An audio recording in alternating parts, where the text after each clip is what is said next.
একজন মানুষ চারপাশে কেউ নেই, নিশ্চিত হয়ে অপেক্ষা করছিল।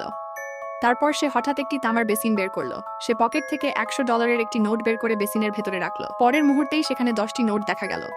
কিন্তু আশ্চর্যের বিষয়, সব নোটের সিরিয়াল নাম্বার 1। আসলে কিছুক্ষণ আগেই খাবার ডেলিভারি দিতে গিয়ে সে ভুল করে এক বৃদ্ধ লোকের তামার বেসিনে ধাক্কা মেরেছিল। বৃদ্ধ লোকটি ক্ষতিপূরণ হিসেবে $10,000 দাবি করে, কিন্তু লোকটির কাছে ছিল মাত্র $200। তাই সেই টাকা নিয়ে বৃদ্ধ লোকটি তাকে বেসিনটি দিয়ে দেয় আর বলে এটা আশীর্বাদওয়ালা বেসিন।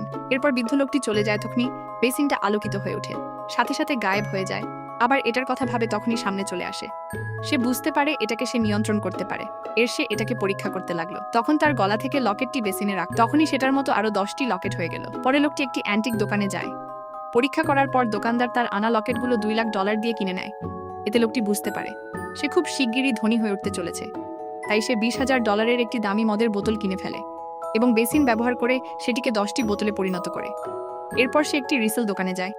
এক ধনী মহিলা সেই মদ পরীক্ষা করে সঙ্গে সঙ্গে তাকে আরও $2 লাখ ট্রান্সফার করে দেয়।